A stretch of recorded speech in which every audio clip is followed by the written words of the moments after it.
नमस्ते बच्चों। आज के इस वीडियो में हम परिसर 1 के पार्ट 3 पृथ्वी और सजीव सृष्टि इसका अध्ययन करने वाले हैं। सभी ग्रहों में पृथ्वी एकमात्र ऐसा ग्रह है जहां पर की सजीव सृष्टि है और ऐसा इसलिए है क्योंकि पृथ्वी पर पानी और हवा का आवरण है और सूर्य प्रकाश मिलने के कारण निरंतर इस पर प्राकृतिक परिघटनाएं होती रहती हैं।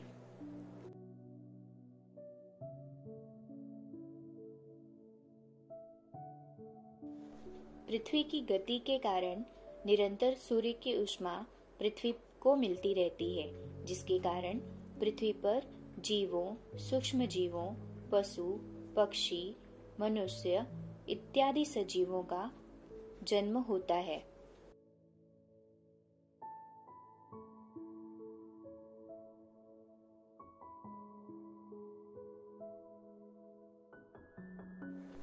पृथ्वी के पृष्ठभाग पर कुछ भागों में जमीन और कुछ भागों में पानी दिखाई देता है। पृथ्वी के चारों ओर हवा का आवरण होता है। जमीन पर, पानी में और हवा में सर्वत्र सजीवों का अस्तित्व होता है। पृथ्वी पर स्थित जमीन, पानी, हवा और सजीव ये शिलावरण, जलावरण, वातावरण और जीवावरण का प्रतिनिधित्व करते हैं। जीवावरण अन्य तीनों आवरणों में भी दिखाई देता है।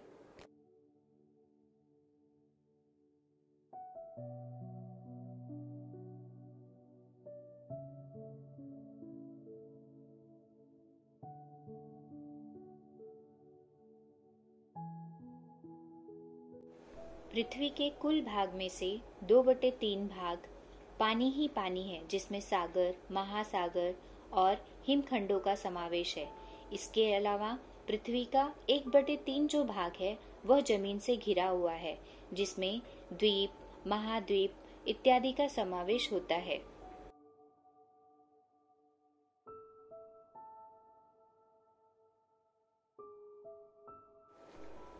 पृथ्वी के इन्हीं 3 आवरणों में से हम पहले शिलावरण का अध्ययन करते हैं।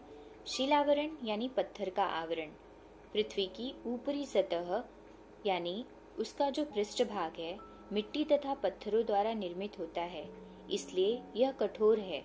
इसी कठोर कवच को शिलावरण कहते हैं।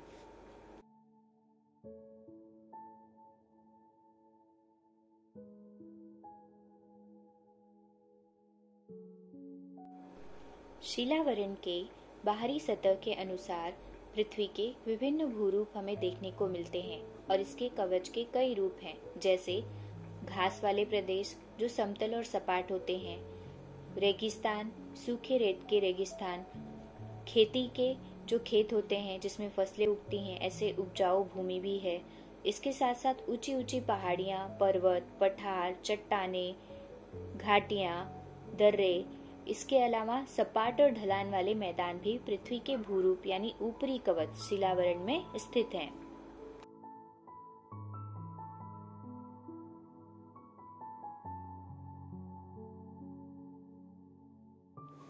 इन महाद्वीपों पर भी विभिन्न प्रकार के भूरूप हमें देखने को मिलते हैं, तो एक एक करके इन भूरूपों का हम अध्ययन करते हैं।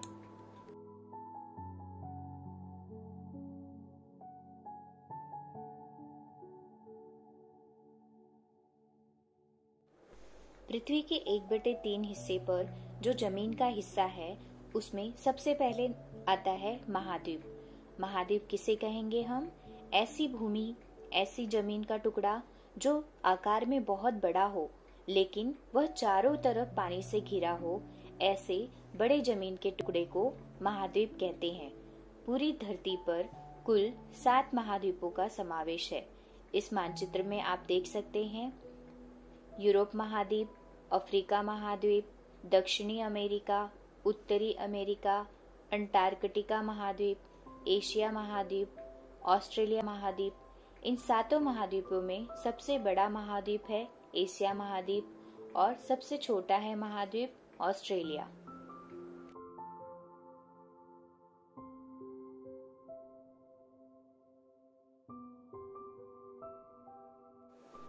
सपाट मैदान,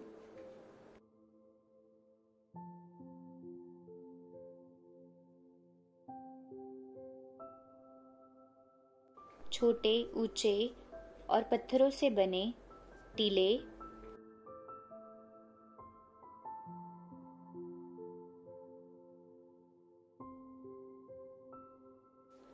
ऊंची पहाड़ियाँ जहाँ पर जंगल भी होता है, पेड़ पौधे होते हैं और हम इसे हिल स्टेशन के नाम से भी जानते हैं।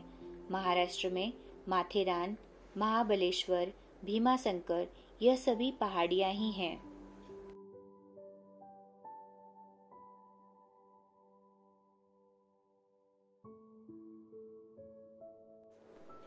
दो ऊंचे पर्वतों के बीच में जो पतला सकरा रास्ता होता है उसे कहते हैं दर्रा।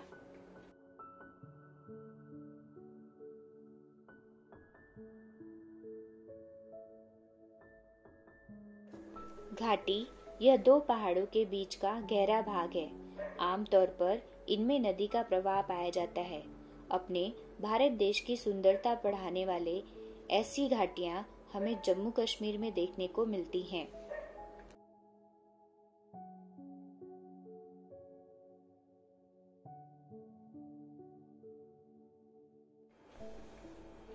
पर्वत या पहाड़ पृथ्वी की भू सतह पर प्राकृतिक रूप से ऊंचा उठा हुआ भू आकृति होता है और इनका उभार निश्चित नहीं होता। यह प्रायः आकस्मिक होते हैं और ये पहाड़ी से बना होता है, लेकिन यह पहाड़ी से ज्यादा ऊंचा होता है, जैसे हिमालय पर्वत।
पृथ्वी के चारों ओर उपस्थित हवा के आवरण को वातावरण कहते हैं।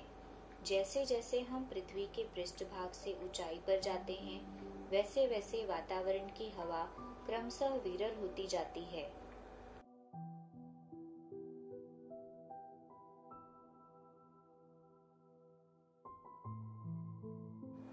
Nitrogen, oxygen, argon, carbon dioxide और जल वाष्प यह हवा के मुख्य घटक हैं।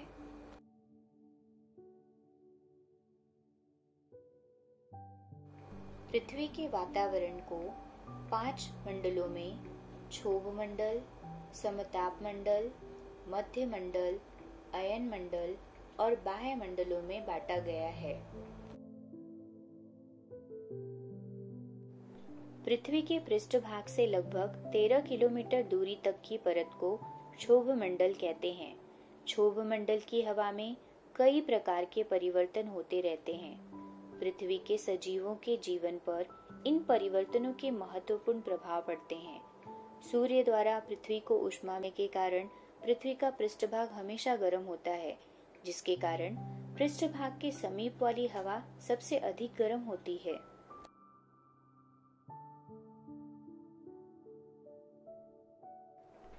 क्षोभ मंडल से क्रमशः ऊपर की ओर जाने पर हवा ठंडी होती जाती है। वातावरण की लगभग संपूर्ण वाष्प क्षोभ मंडल में ही होती है, इसलिए जलवायु से संबंधित बादल, वर्षा, कोहरा, पवन, आंधी तूफान आदि सभी घटनाएं क्षोभ मंडल में ही होती हैं। ऊंची पहाड़ी के ऊपर जाने पर वहां की चारों ओर वाली हवा पृष्ठभाग की हवा की अपेक्षा विरल होती है। यातायात के लिए उपयोग में लाए जाने वाले सभी विमान क्षोभ मंडल की ऊंचाई से अधिक ऊंचाई वाले भाग में उड़ते हैं। उस ऊंचाई पर हवा के कुछ अधिक विरल होने के कारण विमान में यात्रियों को श्वसन के लिए पर्याप्त हवा मिल सके, इसके लिए विमान में सुविधा करनी पड़ती है।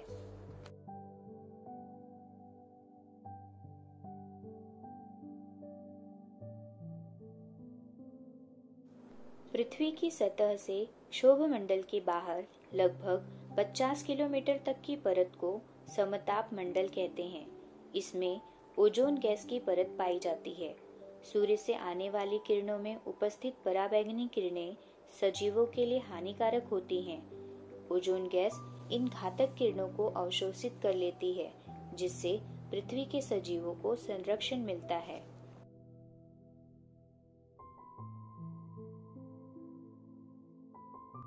बच्चों, वातावरण में ही वर्षा होती है, तो आइए जानें कि वर्षा कैसे होती है। सूर्य की ऊष्मा द्वारा जमीन के पानी का निरंतर वाष्पीभवन होता रहता है, अर्थात पानी वाष्प बनकर ऊपर उड़ता रहता है। जमीन के अंदर रिसा हुआ पानी भी सूर्य की ऊष्मा द्वारा भाप बनकर हवा में मिश्रित होता है। वाष्प हवा की अपेक्षा हल्का होता है, इसलिए यह वातावरण में क्रमशः ऊंचाई पर चला जाता है। ऊंचाई पर जाते समय ठंडा हो जाने के कारण उसका संघनन होता है, अर्थात वह इकट्ठा होने लगता है और पानी के सूक्ष्म कण बनने लगते हैं। पानी के ये कण इतने छोटे तथा हल्के होते हैं कि ये बादलों के रूप में आकाश में तैरते रहते हैं। आप आकाश की ओर देखेंगे ध्यान से तो आपको ऐसे उड़ते बादल हमेशा दिखाई देते हैं। यह और कुछ नहीं बल्कि संघनित हुए पानी का सूक्ष्म कण है। इन सूक्ष्म कणों के एकत्रित होने पर उनका पानी की बड़ी बूंदों में रूपांतरण होता है। ये बड़ी बूंदें भारी होती हैं, इसलिए ये तैर नहीं सकती।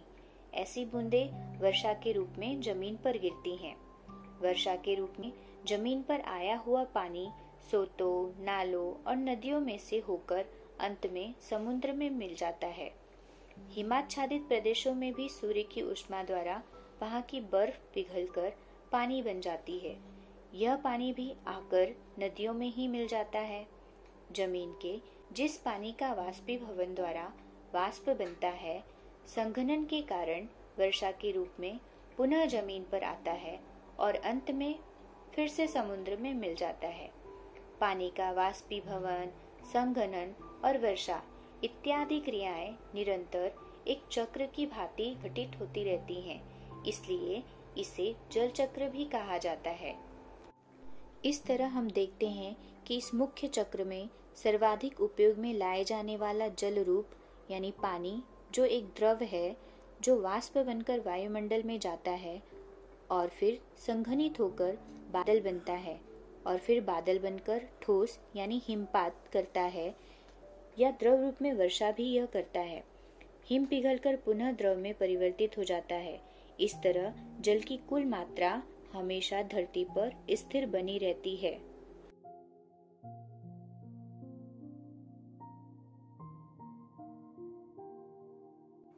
इस पूरी प्रक्रिया में हमने दो वैज्ञानिक शब्द सीखे, संघनन और जल चक्र।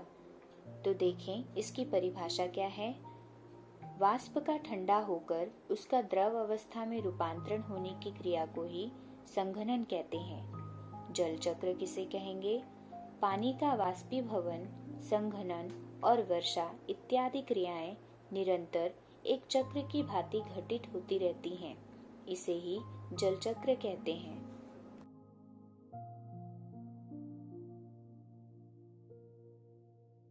बच्चों, इस तरह आपने देखा कि पृथ्वी के तीनों आवरणों शीलावरण, जलावरण तथा वातावरण में विभिन्नताएं बहुत ही अधिक हैं। इन विभिन्नताओं के कारण ही पृथ्वी पर असंख्य प्रकार के सजीव पाए जाते हैं। पृथ्वी के अलग अलग भागों में अलग अलग प्रकार के क्षेत्र हैं। कुछ भागों में पूरे वर्ष भर बर्फ की परत जमी रहती है, तो कुछ भागों में वर्ष भर उष्ण जलवायु रहती है। कहीं पर ऊंचे ऊंचे पर्वत हैं, तो कहीं सपाट मैदान हैं। कहीं पर अत्यधिक वर्षा होती है, तो कहीं पर शुष्क मरुस्थल होते हैं। सामान्य जल वाली नदियां हैं, तो कहीं खारे पानी वाले सागर भी हैं। तट के समीप समुद्र उथला होता है, तो महासागर तटों से दूर कई किलोमीटर तक गहरा हो सकता है। पृथ्वी के अलग अलग प्रदेशों की विभिन्नताओं के कारण यहाँ पर अलग अलग प्रकार के सजीव पाए जाते हैं, जिनमें अत्यधिक विविधताएं देखी जाती हैं।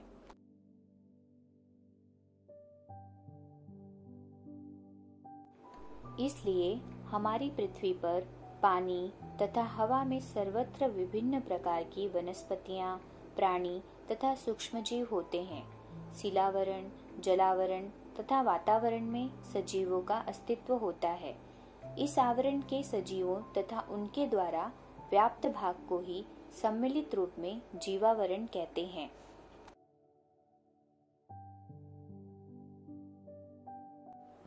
पृथ्वी पर अलग अलग प्रदेशों में रहने वाले इन सजीवों में अत्यधिक विविधता दिखाई देती है। जैसे ध्रुवीय प्रदेशों में रहने वाले ध्रुवीय रीछ, अफ्रीका के घास वाले प्रदेशों के ज़ेब्रा, जिसे हिंदी में वन गंधर्व कहा जाता है, अथवा ऑस्ट्रेलिया महाद्वीप में पाए जाने वाले कंगारू अन्य किसी भी प्रदेश में नहीं दिखाई देते। हाथी और सिंह केवल उष्ण प्रदेशों में ही पाए जाते हैं। ऐसे विभिन्न क्षेत्रों की वनस्पतियों में भी विविधता पाई जाती है, जैसे प्राणियों में विविधता देखने को मिलती है।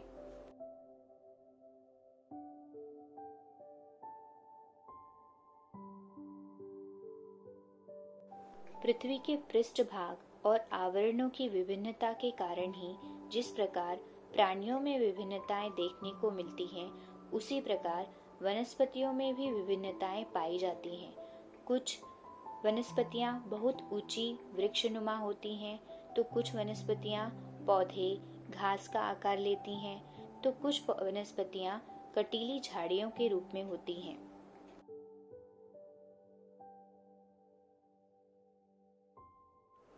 इस प्रकार बच्चों, आपने देखा कि पृथ्वी है इसलिए सजीव सृष्टि है। अगर पृथ्वी के ये आवरण और वातावरण नहीं होते तो शायद ही सजीव सृष्टि धरती पर संभव होती। इसलिए यह हमेशा याद रखो कि पृथ्वी पर पाए जाने वाले प्राणी, वनस्पतियां और सूक्ष्म जीव इत्यादि सभी सजीव एक दूसरे पर निर्भर होने के साथ साथ पृथ्वी के आवरणों पर भी निर्भर होते हैं। सभी सजीवों का जन्म वृद्धि और मृत्यु जीवावरण में ही होता है। इसलिए आप सभी का कर्तव्य बनता है, हम सभी मनुष्यों का कर्तव्य बनता है कि हम पृथ्वी की रक्षा मिलकर करें, उसकी देखभाल करें, उसका संरक्षण करें।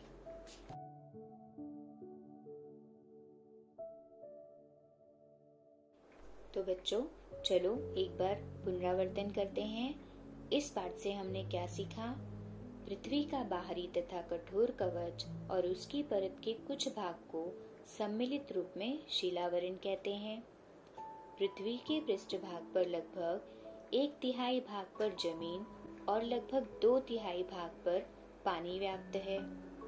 पृथ्वी पर पाए जाने वाले पानी तथा बर्फ, भूजल और हवा में समाविष्ट जलवाष्प का पृथ्वी के जलावरण में समावेश होता है।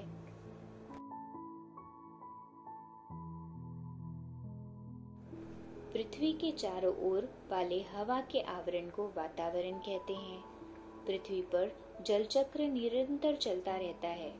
क्षोभमंडल की ओजोन गैस सूर्य से आने वाली हानिकारक पराबैंगनी किरणों को अवशोषित कर लेती है, जिससे पृथ्वी के सजीवों का संरक्षण होता है।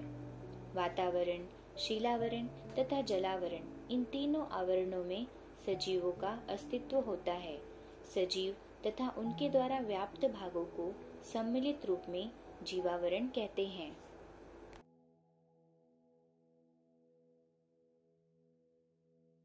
इस तरह बच्चों, इस पाठ द्वारा आपको समझ में आया होगा कि सजीव सृष्टि पूर्णतः पृथ्वी पर ही निर्भर है। इसलिए हमें पृथ्वी के संवर्धन और संरक्षण के लिए मजबूत कदम उठाने चाहिए। धन्यवाद।